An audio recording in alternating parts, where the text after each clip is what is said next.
Buenas tardes a todos. Un gusto estar por acá con ustedes. Si quienes puedan y tengan la oportunidad de prender audio, audio, video, más bien, siempre para los que estamos de este lado, siempre es mucho más fácil ver caras y nos ayuda bastante. Entonces, No sé, prendo el audio, dale, el audio. corren. A alguien sí, a mi compañero Reina, no. ¿si me ayudas por ahí con los audios, por favor? Gracias. Pues muy bien, pues vamos a arrancar esta sesión de masterclass en donde estaremos hablando de un tema muy importante, algo que realmente es nuevo y que tiene que ver con este esquema de aportación de terreno aunado a el fideicomiso. ¿Qué nos gustaría comentarles? Es algo de lo que nosotros hemos visto en el mercado, es que 8 de cada 10 procesos de aportación no se concretan. Seguramente muchos de los que ustedes ya han intentado siendo desarrolladores, el que les aporten un terreno, si son propietarios del terreno, el proceso de la aportación o brokers, se darán cuenta que realmente no es un proceso tan fácil como podemos decirlo, ¿no? Hoy por alguna razón hemos estado escuchando muchísimo el tema de ya no me interesa comprar, quiero aportar. Y esto ha venido también a revolucionar la forma en la que hemos entendido e integrado los fideicomisos en este negocio inmobiliario, ¿no? Sin embargo, es un dato muy importante, 8 de cada 10 no se concretan. ¿Y qué es lo importante? Es entender cuáles son las razones por las que no se están concretando y cuál es el riesgo que tenemos y qué es lo que tenemos o qué podemos perder en este proceso, ¿no? Muchos desarrolladores nos dicen, oye, yo ya avancé, hice estudios, ya hice una serie de cosas, ya hasta contraté al arquitecto porque me prometieron aportarme el terreno. La probabilidad de que se caiga es altísima, ¿no? Ya con una inversión hecha de manera importante. Entonces, parte de lo que estaremos revisando es qué pasa y cómo cuidarnos, ¿no? Bien, lo primero, siempre quienes ya nos han acompañado en otros eventos, lo primero que nosotros revisamos es nuestro modelo de Canvas inmobiliario. Este modelo es una guía, es un marco de referencia que nos permite identificar cuáles son los principales pasos de un proyecto inmobiliario, ¿no? Típicamente los proyectos se dividen en 3 etapas distintas. Una etapa de generación, que no me voy a meter a esto, es conceptualizar un proyecto, es asegurarnos de generar una propuesta de valor para el mercado, para los socios, inversionistas, accionistas. Es cómo me aseguro de generar un buen proyecto. Y una etapa de integración, que es cómo hacemos que ese proyecto sea viable, cómo le damos forma, cómo lo planeamos, cómo lo arrancamos. Y finalmente la etapa de desarrollo y cierre. ¿En qué yo uno todo esto? Pues al final del día, este proceso de aportación nace desde la identificación de la oportunidad. Este es el momento en el que nosotros de aquí, en este momento, tenemos que arrancar con este entendimiento de la aportación. También esta aportación participa durante la factibilidad de negocio y finalmente se concreta en la etapa de integración, en donde aquí la mejor práctica es hacerlo a través de un fideicomiso. Esas son las 3 áreas en las que la aportación del terreno y el fideicomiso participan a lo largo de todo el proceso de negocio inmobiliario. Algo que estaremos viendo serán algunos puntos clave que tienen que ver justamente con este proceso. Lo primero es, hay que entender por qué la aportación se ha puesto tan de moda, ¿no? ¿Qué es lo que ha pasado? Que hoy, a diferencia de hace 5 años, escuchamos la palabra de aportación como parte de cada día, ¿no? Antes, pues simplemente lo que sucedía es se vendían los terrenos, el desarrollador hacía su proyecto y ahí terminaba la historia. Sin embargo, este tema de la aportación se ha hecho muy común y tiene que ver con que es un esquema para capitalizar un proyecto. Esto es sumamente importante. Es el esquema que nos permite que antes yo requería más dinero para entrar a este negocio y hoy realmente lo que requiero es menos, porque no pago la tierra. Una aportación plena lo que significaría es el pago de la tierra se hace al final del proyecto, pero también eso implica muchos riesgos. Por lo tanto, hoy no existe una definición en sí misma de qué es una aportación, es decir, cómo pago esta aportación. Puede haber diferentes esquemas. Lo único que no hay que confundir es que una aportación no es una venta a plazos. Si tenemos un precio, una forma de pago que si no se cumple genera intereses, en ese momento no es una aportación, es una venta a plazos, eso es algo distinto, ¿no? La aportación lleva en sí mismo un poco mayor riesgo. Puede ser pago a través de valor de liberación, puede ser pago al final, a veces piden un pequeño anticipo. Simplemente hay muchos esquemas de pago, pero no hay plazos forzosos ni definidos. Eso es bien importante. La aportación, como les comentaba, se ha hecho pan nuestro de cada día porque realmente lo que nos permite, de alguna manera, es preservar la liquidez del proyecto. De tal manera que si yo soy desarrollador, en vez de tener que generar un pago de 10, 15, 20 millones para la tierra, mejor utilizo ese dinero ya con una tierra aportada para darle valor al terreno y arrancar el proyecto. Aquí hay un elemento bien importante y es con cuánto se capitaliza el terreno aportado. Y hay algo que nosotros consideramos que es la tierra vale lo que se puede hacer en ella. La tierra vale lo que se puede hacer en ella. Es decir, datos comparables de mercado no necesariamente hoy son el referente para determinar el valor de un terreno desde el punto de vista del negocio inmobiliario. ¿Cuánto vale la tierra? Un porcentaje de los ingresos potenciales, de los ingresos que yo realmente puedo tener. Esos ingresos, ¿cómo los calculo? A través de tener una densidad, los coeficientes de construcción, los valores del producto final en el mercado, etcétera, etcétera. ¿Qué porcentaje de la tierra, del proyecto es lo que vale la tierra? Depende. Y depende de cada proyecto. No es lo mismo el valor de la tierra para un proyecto de vivienda económica o vivienda de interés social que para un proyecto de vivienda residencial plus ubicado en Polanco, ¿no? Aun cuando sea residencial plus, la misma ubicación puede generar variaciones. Sin embargo, como un promedio aproximado, alrededor del 15%. Pero insisto, tiene muchas variaciones. La vivienda de interés social, por ejemplo, estará entre el 9 y cuando mucho el 10% del valor de los ingresos. Mientras que terrenos residencial plus turísticos o en zonas altamente maduras, como les comentaba, Polanco, Providencia aquí en Guadalajara, Valle Oriente en Monterrey, etcétera, esos pueden llegar hasta el 20-22%. ¿No? Existe una tabla que nos va a permitir definir estos valores de la tierra. Sin embargo, típicamente es el 15%. Entonces, prácticamente ese es el monto que estamos logrando capitalizar en un proyecto. Seguimos con el siguiente elemento clave. Hola, ¿cómo están? Me presento, soy Pepe Limón.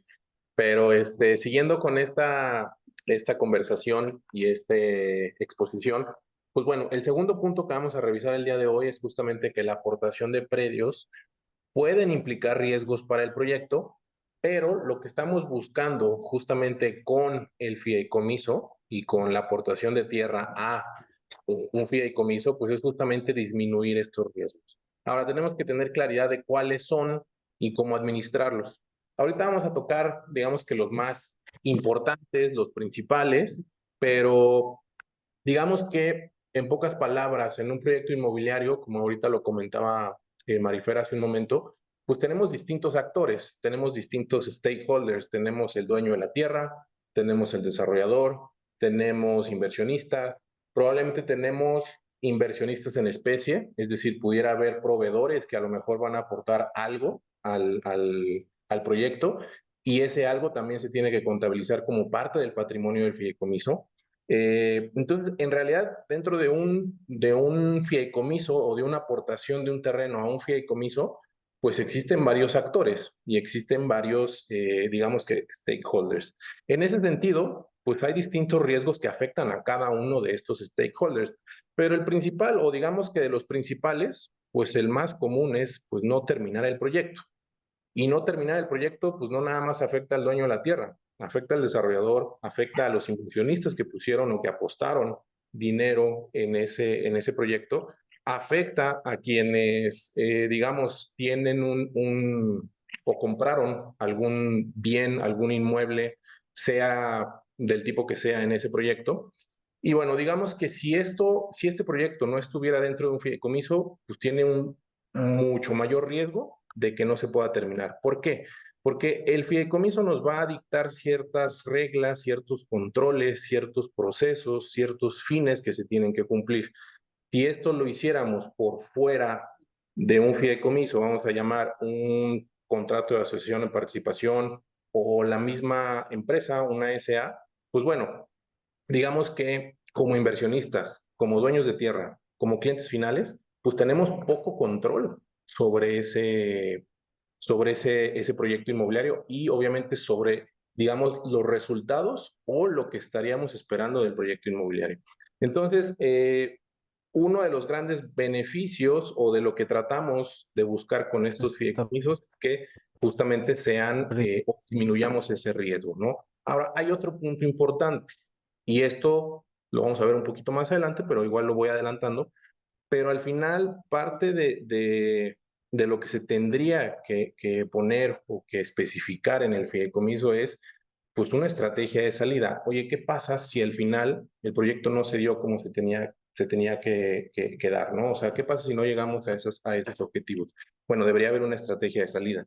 Ahora, esa estrategia de salida, ¿qué va a hacer? Pues al final yo le tengo que cumplir a ciertos inversionistas, ciertos clientes, pues que ya apostaron en el proyecto. ¿Cómo lo voy a hacer? Al dueño de la tierra también. Entonces, eso se tiene que poner y se tiene que especificar dentro de este fideicomiso. Hablábamos del pobre control de acuerdos que pudiera existir si no fuera a través de un fideicomiso. Justamente lo que buscamos es que existan las reglas, que existan los procesos para determinar, número uno, pues quién autoriza, por qué está autorizando X pago, por qué se está tomando X decisión. Y justamente esas decisiones se tendrían que también, digamos que delimitar o tendríamos que determinar quiénes son los que realmente las pueden tomar. Porque aquí, si le damos poder a alguien que no tiene conocimiento del tema inmobiliario, pues probablemente estamos corriendo un gran riesgo. Es decir, si el dueño de la tierra le damos el poder de decisión, de decir, oye, ¿sabes qué? Pues es que el dueño de la tierra también tiene la facultad de determinar qué tipo de producto es el que se va a desarrollar. Pero si el dueño de la tierra no tiene el conocimiento, ¿quién debería sí tener ese conocimiento? Bueno, pues número uno, el desarrollador. Número dos, pues debería haber un tercer actor en todo esto, que es el administrador del proyecto. Ese administrador es un tercero. Es alguien que contrata el fideicomiso, que contrata el proyecto con el fin justamente de llevar a buen puerto este proyecto. Entonces, ese es otro mecanismo de control que ofrece el fideicomiso. Para el dueño de la tierra hay un gran riesgo si es que no hay un fideicomiso. Y esto es, si se hace a través de una empresa, de una SA, pues bueno, al final de cuentas, el aportar ese terreno a esa sociedad, y digo aportar, pues en realidad lo que está sucediendo es le estamos cediendo la posesión, la sociedad se convierte en dueña del terreno y pues el dueño de la tierra lo único que está pasando es que se está diluyendo su participación de esa, digamos, propiedad, ¿no? De ese inmueble. Claro que pues, tendrá sus acciones y etcétera, pero al final, pues ya no es el único dueño. Ya hay otros dueños que al final serán los socios de esa empresa, pero pues a fin de cuentas se está perdiendo esa tenencia de la tierra, ¿no? Entonces, pues otro beneficio, digamos, del fideicomiso es que pues, no se pierde, no se diluye dentro de una sociedad, ¿no? Y por otro lado, pues también existen riesgos dependiendo del tipo de fideicomiso que se van a realizar. Más adelante vamos a ver justamente algunos fideicomisos, o bueno, los dos principales que nosotros recomendamos, pero también aquí tenemos que tener claro que hay un cuarto, quinto actor de los que hemos estado hablando, que es el fiduciario. Ahora, el fiduciario, pues no es lo mismo una SOFOM que solamente puede puede otorgar o puede, digamos que, administrar contratos de fideicomiso de administración, valga la redundancia, y un fiduciario, un banco como tal, pues que pudiera operar fideicomisos empresariales. Entonces hay un riesgo también ahí, ¿no? Claro que en la SOFOM son mucho más económicos. Con un fiduciario, con un banco regulado por la Sociedad Hipotecaria Federal, regulada por otros organismos que justamente buscan o que regulan a los bancos, pues digamos que hay mayor certeza, hay mayor garantía de que esa SOFOM no va a desaparecer el día de mañana, ¿no? Que pudiera suceder. Entonces, no digo que sean malos, pero también hasta en eso tenemos que cuidar ciertos riesgos, ¿no? O sea, ¿qué estamos dispuestos por así que arriesgar, valga la redundancia? Y aquí dependerá del tipo de proyecto, ¿no? Que será un punto más adelante que también vamos a tocar. Por ahí alguien Sí. pintó. Uno de los riesgos, justamente de lo que comenta Pepe, y que tiene que ver con esta parte que yo les comentaba al inicio, de 8 de cada 10 terrenos no se cierran, y es cómo elimino ese riesgo o cómo lo disminuyo, cómo me aseguro de que sí se aporte. Y aquí hay una práctica que es importante, que hoy realmente se usa poco, y es una carta o contrato de intención de promesa de aportación, ¿no? Aquí, al momento en el que nosotros llegamos con ese dueño de la tierra, ¿no? Y le decimos, ¿sabes qué? Queremos que nos aportes el terreno. Ya llegamos a un acuerdo, esto es importante, en un precio, en una forma de pago, en el esquema básico bajo el cual vamos a aportar. Entonces, lo que hacemos es una carta o contrato de intención. ¿Con qué finalidad? Con la finalidad de que nos dé un tiempo estimado que puede ser entre 2 y 3 meses para evaluar la factibilidad del proyecto. Nuestra sugerencia es, si evaluamos previo, que hacer una evaluación muy rápida, ¿no? Una evaluación muy sencilla, en donde diga, ¿sabes que realmente tengo los coeficientes? Me interesa, me acerco con el dueño de la tierra, empezamos a platicar un esquema de precio, un esquema de pago, y una vez que ahora sí me quiero meter al detalle para el análisis de la factibilidad, en ese momento no lo empiezo hasta no tener una carta o contrato de intención. De tal manera que realmente el aportante genere un compromiso con nosotros los desarrolladores, de tal manera que tengamos la certeza de que si el estudio de factibilidad sale positivo, entonces esa carta lo que se hace es, ahora sí se arranca con el fideicomiso en sí mismo. Si el resultado no es positivo, pues simplemente yo como desarrollador me doy cuenta que pues su terreno me gustó en un principio, realmente no fue un factible, no tuvo a lo mejor la densidad que esperaban, los coeficientes, fue complejo el tema del agua o alguna otra factibilidad de mercado, comercial, etcétera, la que sea, le entrego los estudios que yo haya hecho. Esto nos va a proteger, ¿por qué? Porque muchas veces en las aportaciones existe una buena intención por parte del propietario del terreno, pero al momento de realmente llegar al fideicomiso es donde, como les decía, se caen, ¿no? Y una manera de evitarlo es a través de esta carta, porque ya se genera un primer compromiso. Al momento de que el aportante la firma, existe una intención real de hacerlo. ¿Y qué pasa si la factibilidad es positiva? Oye, sí va adelante el proyecto. Estoy de acuerdo con las condiciones de precio y plazo que habíamos pactado previamente, o la forma de pago o la forma de aportación. ¿Y qué pasa si el dueño de la tierra nos dice, ¿sabes qué? Siempre no. ¿O qué crees? Que te lo firmé, pero pues no sé, también era socio mi hermano y finalmente no quiso y tal. Ahí lo que tenemos que buscar establecer es una pena convencional. Esta pena convencional, la idea no es generar negocio de esto, la idea es de que exista un compromiso real por parte del aportante. Y esa pena puede ser menor o puede ser el costo de los estudios que yo haya hecho. ¿Por qué? Porque tú me dijiste que sí me lo ibas a aportar y por alguna razón decidiste no hacerlo cuando yo acepté tus condiciones. Pero eso a mí ya me hizo generar un gasto. Hay que integrar esa pena. y la probabilidad de que una vez firmando esa carta o contrato, si la factibilidad es buena, la probabilidad sube a un 80-90% de que efectivamente se va a firmar el fideicomiso. Esta carta nos sirve como un primer acceso, una primera evaluación para ver la realidad del interés del aportante, ¿no? Es sumamente importante y esto nos va a ayudar justamente a reducir estos riesgos que comentaba Pepe. Muy bien. Creo que por ahí hay una duda en el chat. ¿Se garantiza esa intención con algo económico? Ok, buena pregunta.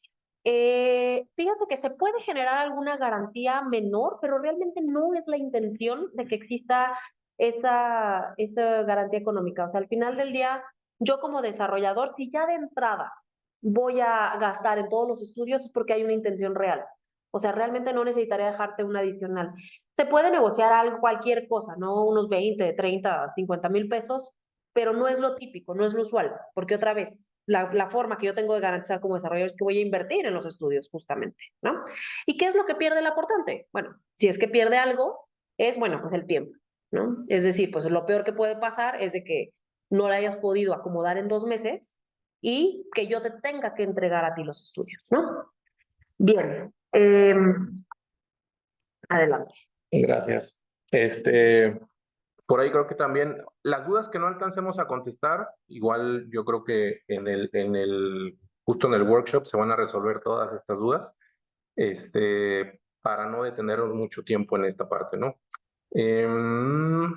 Así rápidamente, una parcela no se puede aportar a un fideicomiso, tiene que ser propiedad privada. Pero bueno, para seguirle y no detenernos más.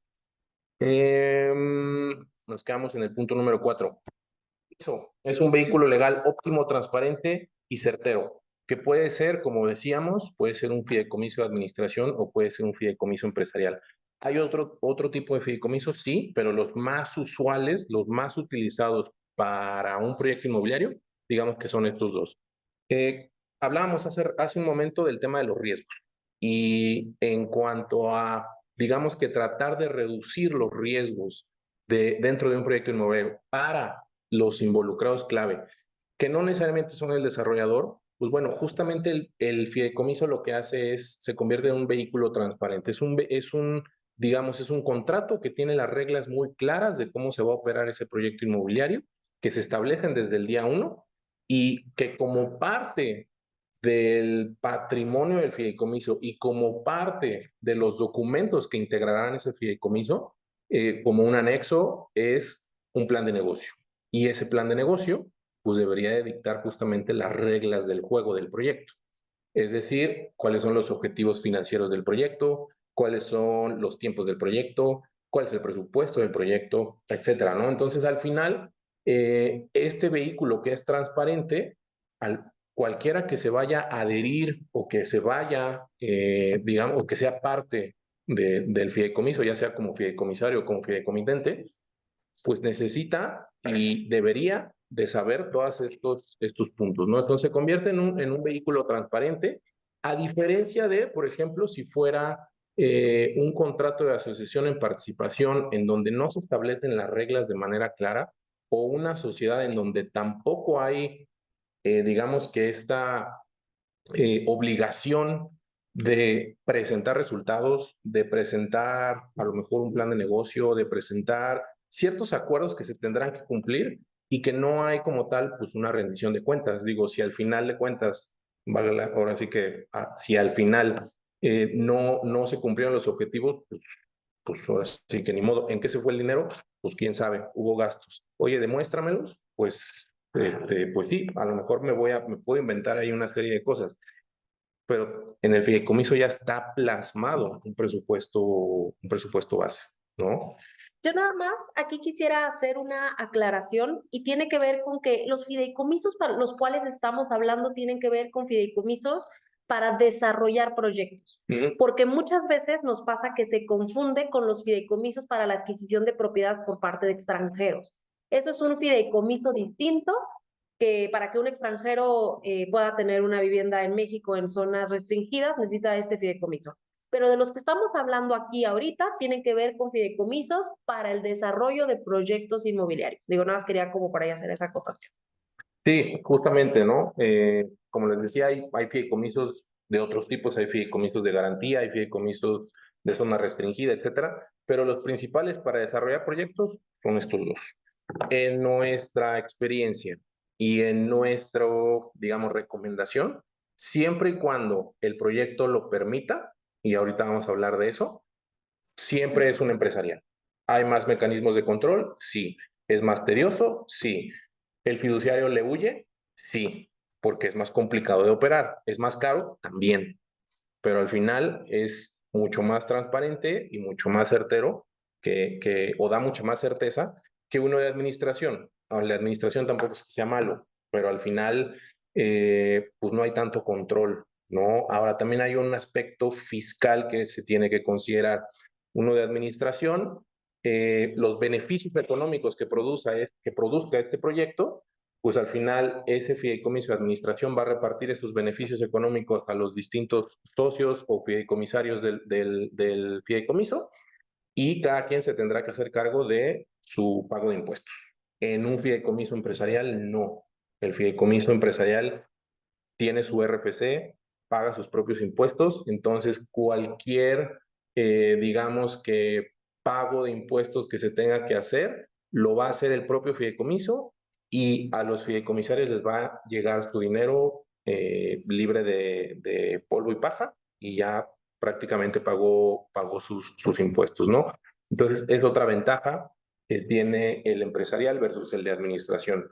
Y no significa que ese empresarial pues tenga más candados, digamos, que fiscales. Al final también se puede hacer alguna estrategia fiscal con un fideicomiso empresarial, y tiene ciertos beneficios, incluso para el tema de la adquisición de la tierra o la aportación de la tierra, porque la aportación no se convierte en una enajenación. Estamos aportando, no estamos enajenando. Se va a enajenar en el momento que se entregue y que se escriture lo que sea que se está construyendo y desarrollando y vendiendo, pero hasta un 24, 36, 40 meses después. En ese meantime se pueden hacer ciertas estrategias que no me voy a meter a detalle, pero estaremos revisando también a detalle en el workshop, ¿no?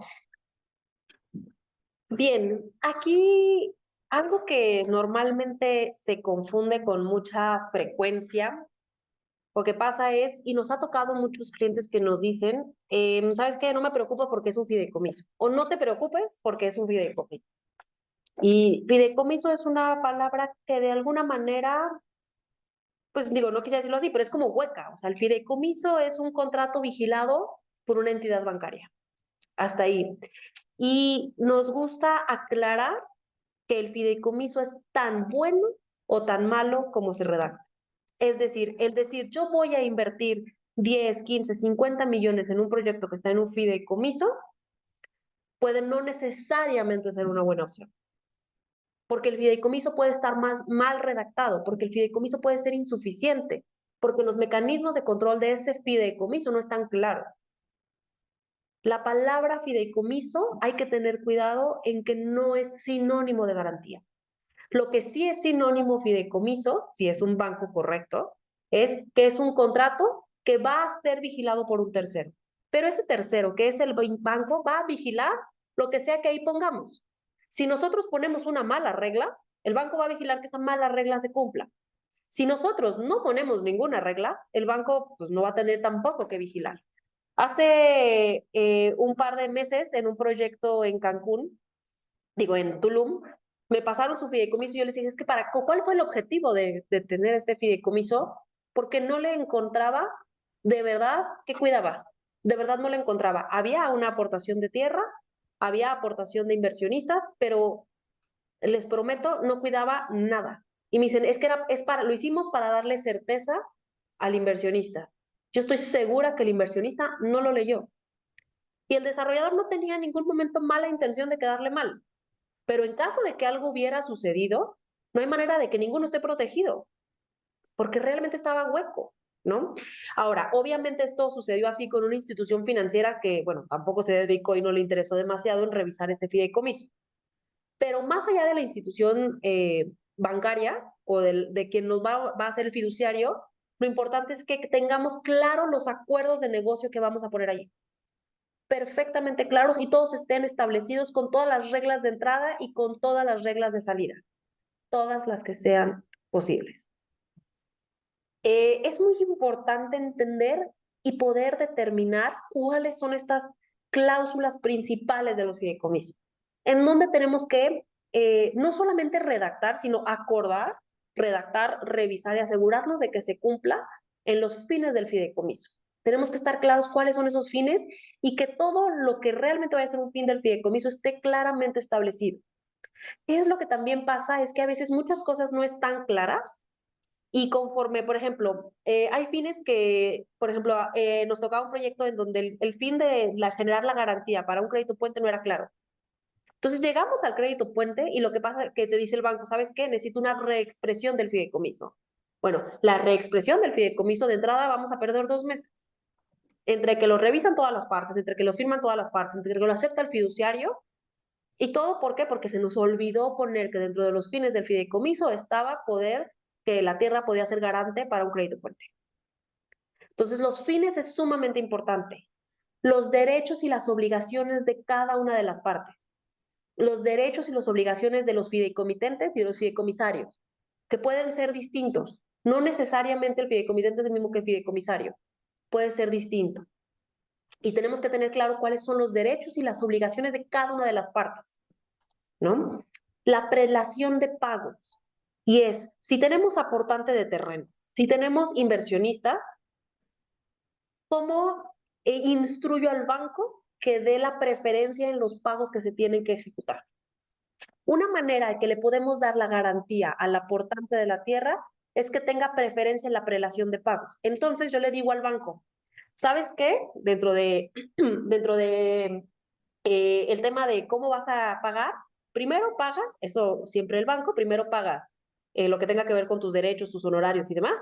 Segundo, pagas a cualquier impuesto que hubiera, eso en caso de fideicomiso empresarial. Y tercero, el que puede salir, pero así lo establezco, es el dueño de la tierra. De tal manera que entonces se establece que el propietario de la tierra puede salir en tercer lugar o en segundo lugar, después de haberse pagado el banco, el dueño de la tierra. Y si establecemos que la forma de pago es por un porcentaje de los ingresos, es muy claro, mañana yo vendo una unidad de 1 millón, yo acordé con Pepe que él me aporta la tierra, que fuera un 15%, el banco lo que hace es, como es el segundo lugar y no tiene deudas ahorita hacia sí mismo el banco, le va a dar del millón 150,000 pesos, en automático prácticamente. Es decir, el banco no va a aceptar otro pago, ¿por qué? Porque la prelación de pagos es clara, ¿no? Obviamente, si hay un crédito puente, pues justamente el crédito puente pide en segundo lugar, ¿no? Hay que definir las reglas de operación.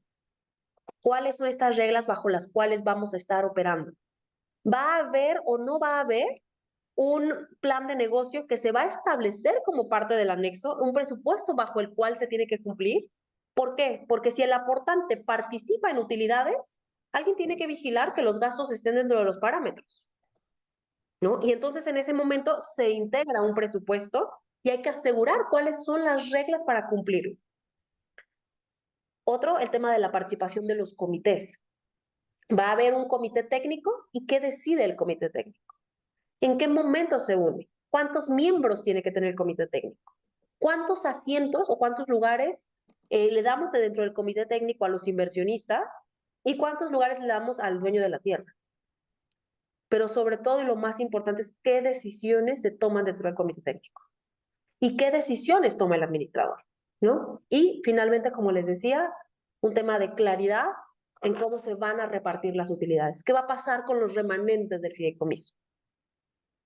Al final hay que decirle al fiduciario, de cada peso de todos los pesos que te sobren, ¿cómo los vas a repartir?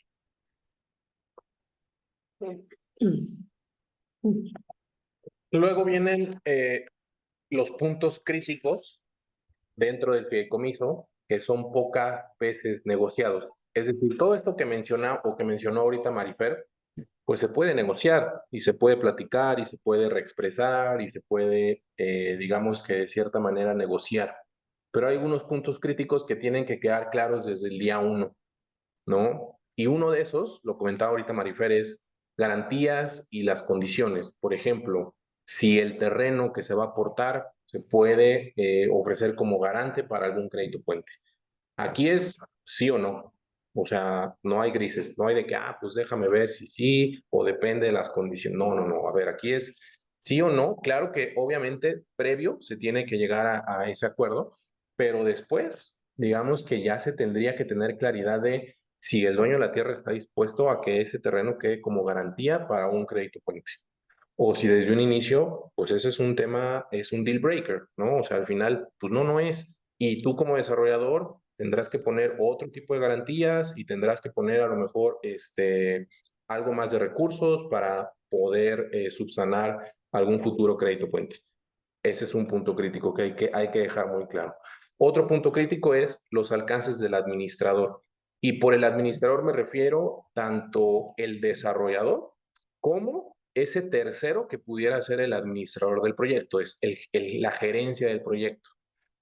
Para nosotros, el administrador del proyecto puede ser o el desarrollador o puede ser ese tercero que también va a estar vigilando que se cumplan los objetivos del proyecto, es decir, que se cumpla el plan de negocio del proyecto, que se cumplan los tiempos del proyecto, que se cumpla el presupuesto del proyecto y que se cumpla con la calidad y con el alcance del proyecto mismo. Es decir, si dijimos que íbamos a, voy a poner un ejemplo muy burdo, pero si dijimos que íbamos a construir 100 departamentos, pues tenemos que construir 100 departamentos. No puedo construir 99 y uno y una alcoba, ¿no? Porque ya no me alcanzó o por X o Y. No, a ver, el alcance es muy claro. Eso no se puede modificar, es un punto crítico, ¿no? Entonces, eso, naturalmente, si hay un administrador o una gerencia de proyecto, o si no, es el propio desarrollador, pero se tiene que dejar muy claro cuáles son los alcances y cuáles son las obligaciones que tiene ese administrador del fideicomiso. Y otro punto muy importante que comentábamos al principio también de la plática es las decisiones que puede tomar el propietario de la tierra. El propietario de la tierra, en teoría, no es un experto en desarrollo inmobiliario, por eso hay un desarrollador, por eso hay un administrador del proyecto. Entonces, si dejamos en manos del propietario de la tierra decisiones críticas, pues entonces ahí pudiéramos entrar en un conflicto y en un gran riesgo.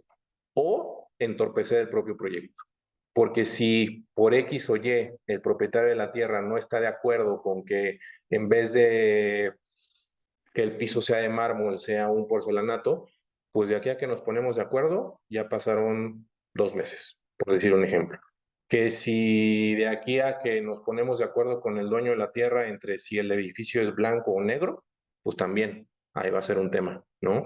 Y cualquier cambio que sea necesario para el proyecto va a tener que ser sometido a través del propietario de la tierra y ese no es el objetivo. El objetivo es dejar desde el principio las reglas muy claras de qué decisiones son las que realmente puede tomar el propietario de la tierra, cómo a lo mejor podrán ser decisiones a lo mejor sencillas, no críticas dentro del proyecto, que no afecten en tiempo, que no afecten en costo, que no afecten en la calidad del proyecto, de lo que se va a entregar, y que sean a lo mejor tomadas como consideraciones, pero más allá de que sean decisiones, deberían de ser simplemente algunas consideraciones.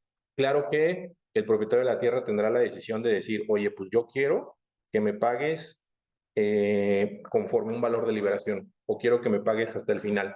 Claro, es una decisión del propietario de la tierra y no es del desarrollador, es del propietario. Ese tipo de decisiones claramente que tienen que ver con el terreno o con pues sí, el inmueble aportado, pues obviamente sí, oye, decisiones del propietario de la tierra, quiero que me pagues en especie, quiero que me pagues con producto terminado, o quiero que me pagues una parte de producto terminado y otra parte como en cash, también. O sea, ese tipo de cosas, claro que sí, pero decisiones específicas del proyecto, ahí sí hay que tener mucho cuidado. ¿Y por qué? O sea, no olvidemos que estas decisiones hay que tener cuidado por un tema de la especialidad en el negocio. O sea, lo importante es quién responde porque el proyecto está bien hecho, ¿no? Y si hay mucha gente que participa en esta toma de decisiones, pues esa responsabilidad se diluye, ¿no? Y después, sabes que yo hice lo que tú me dijiste y tú te metiste y eso se convierte en un tema ahí delicado. Y bueno, finalmente, una de las preguntas que también nos hacen con frecuencia es, ¿cómo sé si tengo que o no meter mi proyecto a un fideicomiso? Para mí habría algunas cosas como básicas en las que yo les diría sí se tiene que hacer. La primera es si hay una aportación de terreno. Definitivamente es el mejor vehículo para cualquier aportación de terreno porque da la certeza a las partes, ¿no? Otra vez, siempre y cuando esté bien redactado. El segundo elemento tiene que ver si hay aportantes de capital. Y sobre todo si esos aportantes de capital no son socios de la desarrolladora, son pulverizados y o el capital es bastante, de tal manera que le demos la certeza a los inversionistas. Aun cuando la tierra sea mía, yo sea el desarrollador, pero estoy atrayendo un capital de 70 millones de pesos, pues mejor lo hago a través de un fideicomiso para darle garantía a esos inversionistas. Y el tercer elemento también tiene que ver con el tamaño del proyecto. El presupuesto máximo que tendríamos que destinar para un fideicomiso dentro de las partidas presupuestales debería de ser máximo un 2%. ¿Qué quiere decir? Que proyectos menores a 25 millones de pesos no necesariamente son sujetos a un fideicomiso porque va a salir mucho más caro. O sea, un proyecto de 25 millones de pesos de ingresos, un proyecto pequeñito, que a lo mejor no merece el fideicomiso porque la partida en sí misma va a ser va a ser muy costoso respecto de su propio tamaño. ¿Por qué? Típicamente un fideicomiso nos va a cobrar por diferentes cosas. El costo de apertura, que dependerá del banco, pero irá entre los 40 y los 60,000 pesos. Depende del banco, depende del tipo de fideicomiso, pero más o menos por ahí anda. La anualidad también depende del tipo de fideicomiso y del banco, pero estará alrededor, en una administración, alrededor de entre los 100 a los 140,000 pesos anuales, pagados de forma anticipada. Oye, mi proyecto dura año y medio, pagas 2. Oye, mi proyecto dura 2 años y medio, pues pagas 3, ¿no? Así es como hay que considerarlo. Adicional a las firmas. Normalmente cada una de las firmas en las que se presenta el fiduciario, ya sea firmar un contrato, dependiendo de lo que se establezca ahí como reglas, pero si tiene que comparecer el fiduciario para firmar el contrato de la obra, el contrato de la gerencia, etcétera, etcétera, por lo general cobran entre 5 y 10,000 pesos la comparecencia cada una de las firmas. Entonces, esas son las cosas que tenemos que ir sumando para saber si dentro de los parámetros mi proyecto está o no como sujeto para un fideicomiso, porque esto, insisto, va a ser muy caro, ¿no? Va a ser muy caro, entonces mejor buscar otro mecanismo distinto. Por ahí les encargo su micrófono, por favor. Ahí los pongo bien. Va. Bien. Vamos a dar 3 minutitos. No alcanzamos por el tiempo a atender más dudas. Pero bueno, ahorita que Arturo tiene la mano levantada, adelante Arturo. No sé si tengas alguna duda, que aquí ya sea Pepe y yo te contestamos. Pepe, buenas noches. Bueno, quería preguntar cuál era la diferencia entre la gerencia de construcción y la gerencia de proyecto, porque, bueno, en algunas otras conferencias o masterclass en las que he estado, algún desarrollador, por ejemplo, de un edificio de 800 millones de pesos en Monterrey, pues estima que el pago correcto o el presupuesto correcto para la gerencia de construcción es del 3% sobre la construcción. Entonces, como que me confundí con la gerencia de proyecto y cuánto podría costar la gerencia de proyecto. ¿Cuál es el presupuesto para un proyecto de ese tamaño para la gerencia de proyecto? Sí, la gerencia de obra efectivamente va entre el 2,5 y el 3% del valor de la construcción. La gerencia del proyecto típicamente es el mismo desarrollador y es el que típicamente se llamaría el fee del desarrollador, que va entre un 4 y un 6%, 7%, depende de la complejidad del proyecto, pero típicamente es el desarrollador, o si el desarrollador está sobresaturado y contrata a alguien que le suple prácticamente todas sus funciones, pues será un monto relativamente similar, pero sí es muy distinta a la gerencia de obra a la gerencia de la administración del proyecto. Jorge. Gracias. No, ¿de qué? Adelante, Jorge. Hola, ¿qué tal? Buenas noches. Una pregunta. En el caso de los intermediarios, ¿bajo qué propuesta, bueno, qué posibilidad nosotros pudiéramos realizar nuestros servicios? Es decir, poder cobrar y más o menos un fee adecuado para la labor de acercar, ya sea en el caso del inversionista o bien para el tema de quien aporta la tierra. Entonces, esa es mi consulta. ¿Y en qué momento ¿Yo? se hace el cobro como tal? Va, sí, normalmente en el caso de aportación es como complejo, ¿no? Porque dices, bueno, el que va a aportar la tierra, o sea, el que tiene la tierra dice, oye, pues ya se la voy a dar a Pepe sin que me pague un peso y aparte te tengo que pagar a ti, broker, eso está un poco complejo. ¿Cómo se hace normalmente? Normalmente es el que paga esa comisión, es el desarrollador como un anticipo al pago de la tierra, o dependiendo cómo lo hayan acordado, pero puede ser un anticipo, es decir, ¿sabes qué? Yo te voy a aportar mi terreno, pero necesito que ahorita me des el 5%, pues para pagarle a Pepe porque pues, es su tierra, o sea, digo, porque él es el broker y es una manera como justa y sana. Lo que nunca recomendamos es de que ustedes como intermediarios se queden a lo largo de toda la vida del proyecto porque eso puede ser un vía crucis terrible. El desarrollador tendrá la capacidad de pagar 5%, no va a invertir en los 100 millones en la tierra, pero pues sí págate la comisión, ¿no? Eso puede ser claramente negociado sin ningún problema. Sí, y digo, nomás ahí complementando, ahorita que comentabas el tema de atracción de inversionistas, que no necesariamente es el dueño de la tierra para poderlo aportar a un proyecto o a un fideicomiso, normalmente o típicamente se estila que si tú atraes inversión para un proyecto, normalmente es entre el 1 y 2% del capital atraído. Aquí nada más estamos hablando de capital atraído para el proyecto. Entonces, usualmente se cobra o se puede cobrar entre el 1 y 2%, ¿no? Más o menos. Y tenemos un tiempo para una más que se llama atención a clientes, no sé quién sea, pero tiene tu mano levantada desde hace ratito. Hola, muy buenas noches. Soy Emily. Bueno, con mucho Oiga, gusto, Emily. bueno, yo voy a estar en el curso, pero una de mis dudas es así de rapidín. ¿Cuáles son las ventajas y desventajas que hay entre un fideicomiso de los que ustedes están comentando y una AMP? ¿Una asociación en participación? Es correcto. Ok, pues toda la diferencia del mundo. Digamos que, número uno, pues en una asociación en participación, pues no hay un Big Brother, vamos a llamarle, un fiduciario, un banco que cuide los intereses pues, de los beneficiarios, o sea, en este caso de los fideicomisarios. Entonces, pues número uno es eso, o sea, no hay nadie que realmente esté operando o que esté regulando o que esté cuidando que lo que se dijo en ese contrato de asociación en participación, pues se cumpla. Número uno, y yo creo que el más importante, es ese.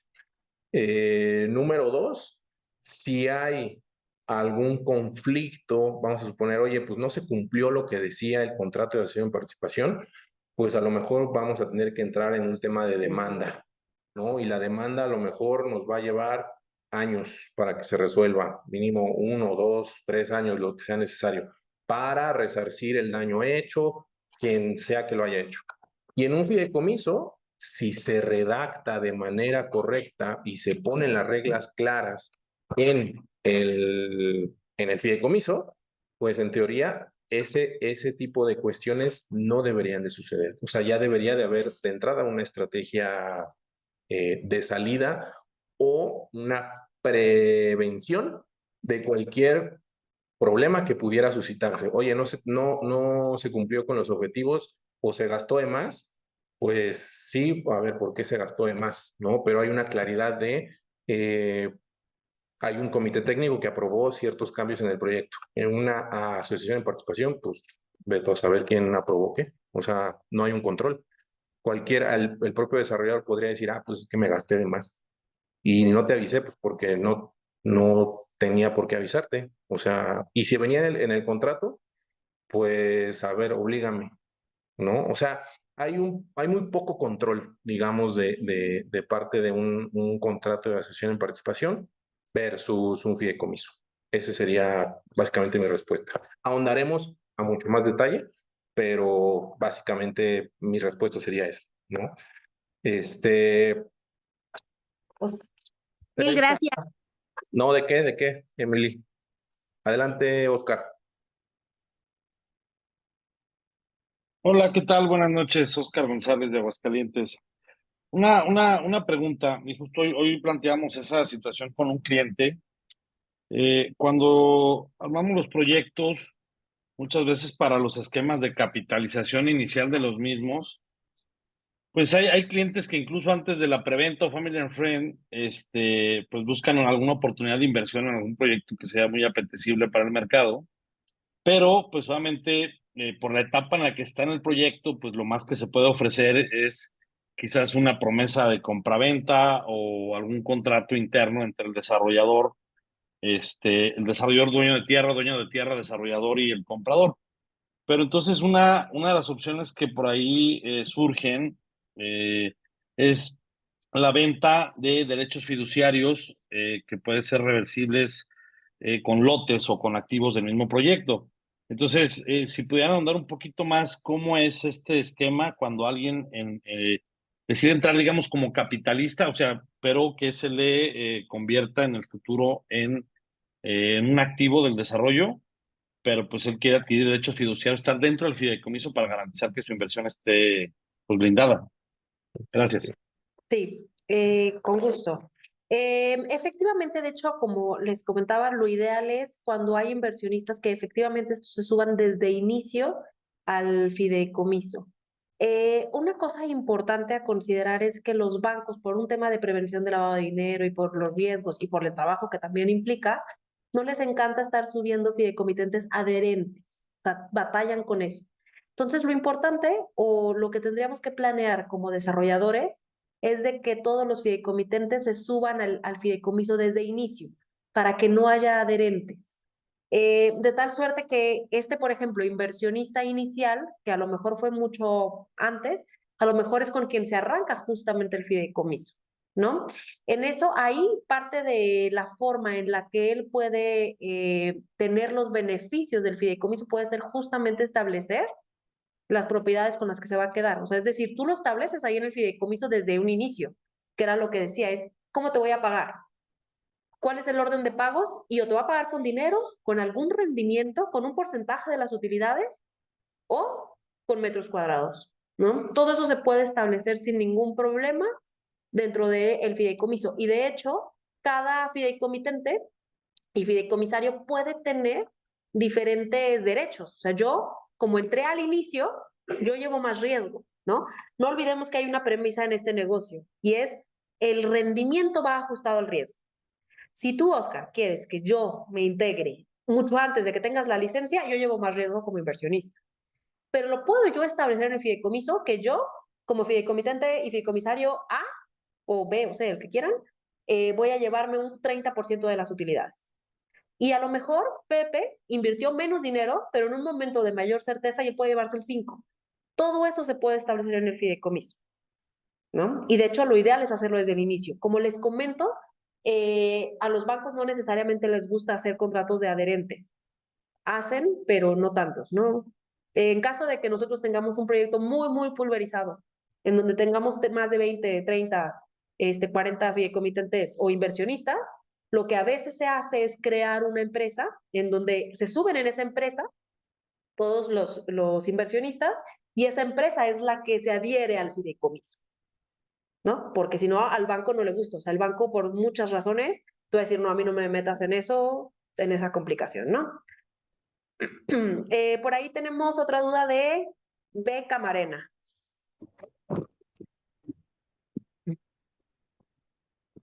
Y buenas tardes, ¿cómo están? Buenas tardes.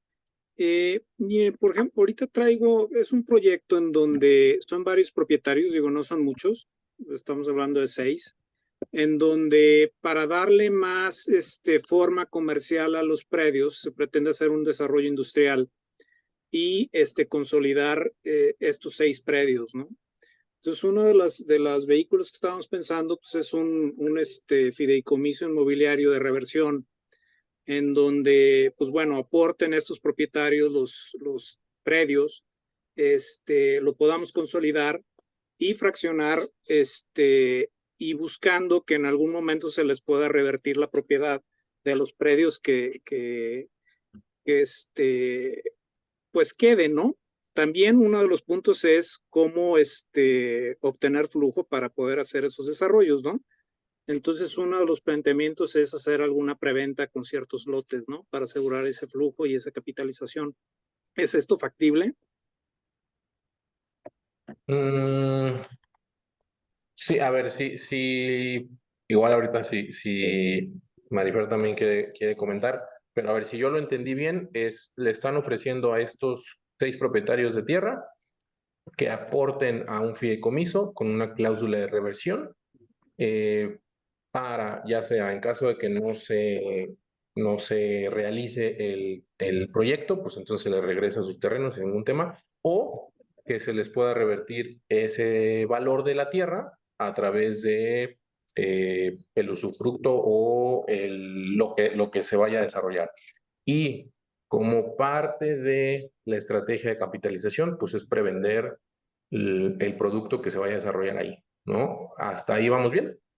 Sí, bueno, y también al fin del fideicomiso se les puedan revertir ya lotes, En ¿cómo se especie, llama? o sea, Desarrollado. terminado. Sí. Así es, en un régimen de condominio, en un condominio industrial, ¿no? Sí, Sí es sí es posible. posible. Nada más aquí me gustaría hacer una aclaración, o sea, eso es 100% posible.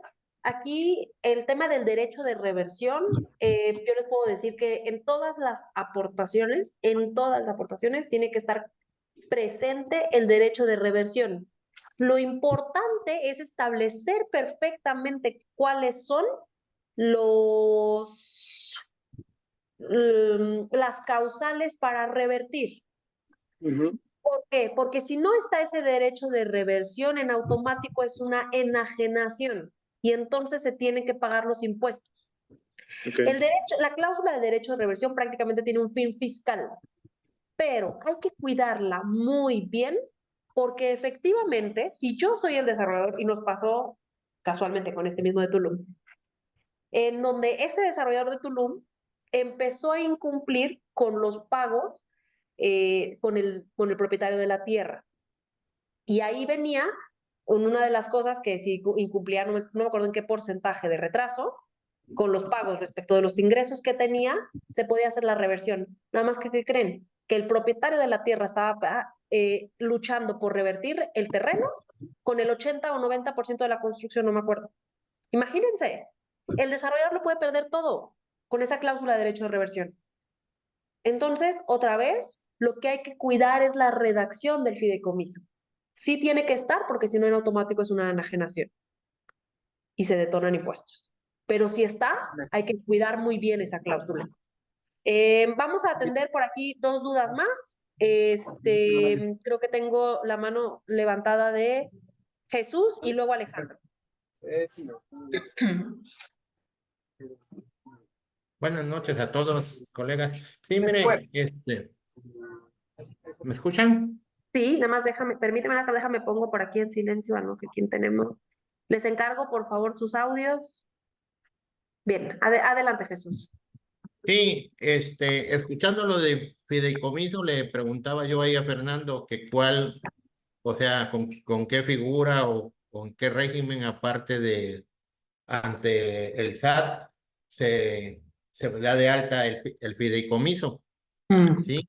Yo tengo aquí un terreno de un conocido, son 12 hectáreas que lo queremos, ahora sí que quiere que lo fraccione yo, con la maquinaria y todo le haga yo los trabajos y le meta los servicios y todo para venderlo, pero ahora sí, no sé cómo hacer ¿cómo te llamaría? No una sociedad anónima ni nada de eso, sino una SAS o algo así parecido para que él aporte el terreno como parte de su capital y yo todo lo demás. Ok. Si es una aportación, acuérdense, la recomendación siempre será un fideicomiso por transparencia. El tema de la figura fiscal depende del tipo de fideicomiso. Si es un fideicomiso de administración, el responsable fiscal es el desarrollador.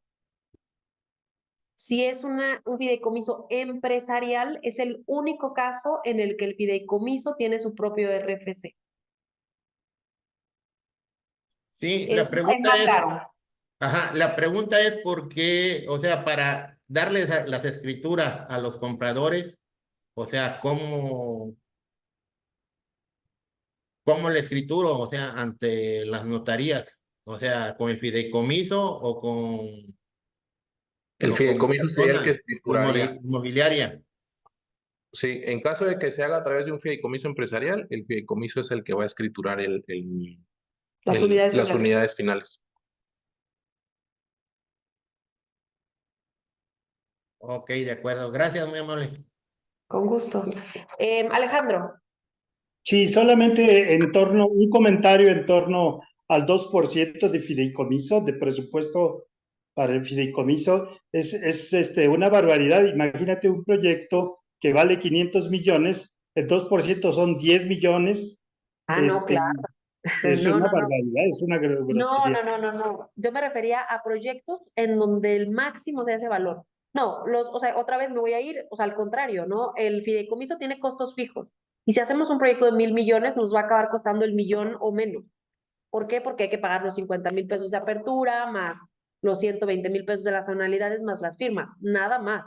Yo más bien lo que me refiero es, ¿cuál es el tope máximo? Porque a veces nos llegan, nos dicen, oye, ¿me van a aportar para hacer 3 casas? ¿Me hago un fideicomiso? Por supuesto que no. Porque las casas a lo mejor son 5 millones por 3, 15, no te da. Te va a salir más del 2%. ¿No? Pero por supuesto, el fideicomiso tiene topes anuales y topes de valor que al contrario, entre el proyecto sea más grande, se diluye por muchísimo, ¿no? Por supuesto. Y son Y datos estándar. también el tema que el fideicomiso va a hacer, por ahí alguien preguntó, ¿no? Pues el fideicomiso va a hacer lo que se pueda hacer en términos de negocio, siempre y cuando esté dentro de la ley y siempre y cuando te lo pueda cobrar, obviamente, ¿no? Entonces, Cobrar no sé también con cómo, esa, pero la ley sí, por supuesto. O sea, no podemos hacer nada que esté en contra de la ley 100%. y el fideicomiso, cualquier transacción que tú quieras hacer, te la va a cobrar. Es decir, si tú tienes adherentes, pues te va a cobrar una feria por cada uno de Cada esos firma adherentes. 10, 20,000 pesos, por supuesto, claro, les decía, dependiendo de la complejidad de la firma, entre 5 y 10,000 pesos. Si es una reexpresión del fideicomiso, son 20, 30, 50,000 pesos, por supuesto. Sí. Entonces hay que andarse con pies de plomo, sí es cierto, tienes mucha razón. Generalmente no he pasado del 1% de fideicomiso. No, claro. Claro, por supuesto. No, aquí es al contrario, los chiquitos, ¿cuál es el máximo posible? No, por supuesto. Got it. Bien, Thank you. con gusto. Muy bien.